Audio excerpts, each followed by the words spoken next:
नमस्कार मित्रांनो, आज आपण इंग्रजीमध्ये नामांचे प्रकार जाणून घेणार आहोत, तर व्हिडिओ शेवटपर्यंत पहा. नामांचे संज्ञांचे प्रकार मराठी व्याकरणात खालीलप्रमाणे आहेत. 1. सर्वनाम प्रॉपर नाउन, विशिष्ट व्यक्ती, स्थळ, वस्तू किंवा संकल्पनेचे नाव. उदा. शिवाजी महाराज, मुंबई, गंगा नदी. 2. सामान्य नाम कॉमन नाउन, कोणत्याही प्रकारच्या वस्तू, व्यक्ती किंवा ठिकाणाच्या सामान्य नावासाठी वापरले जाते. उदा. गाव, शाळा, शिक्षक, नदी. 3. जातिवाचक नाम कलेक्टिव्ह नाउन, एकाच प्रकारच्या अनेक वस्तू, व्यक्ती किंवा प्राण्यांच्या समूहाला दर्शवणारे नाम. उदा. सेना, समाज, कळप, वर्ग. 4. द्रव्यवाचक नाम मटेरियल नाउन, कोणत्याही पदार्थाचे नाव जे स्पर्श, चाव, गंध किंवा दृष्टीद्वारे ओळखले जाऊ शकते. उदा.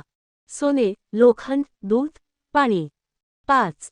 भाववाचक नाम ॲब्स्ट्रॅक्ट नाउन, एखाद्या गुणधर्म, अवस्था किंवा संकल्पनेचे नाव जे प्रत्यक्ष दिसत नाही पण जाणवते. उदा. शौर्य, प्रीती, प्रेम, सत्वशीलता. हे नामांचे मुख्य प्रकार आहेत. प्रत्येक प्रकाराच्या अधिक उदाहरणांसह अभ्यास केल्यास व्याकरण अधिक चांगल्या प्रकारे समजेल.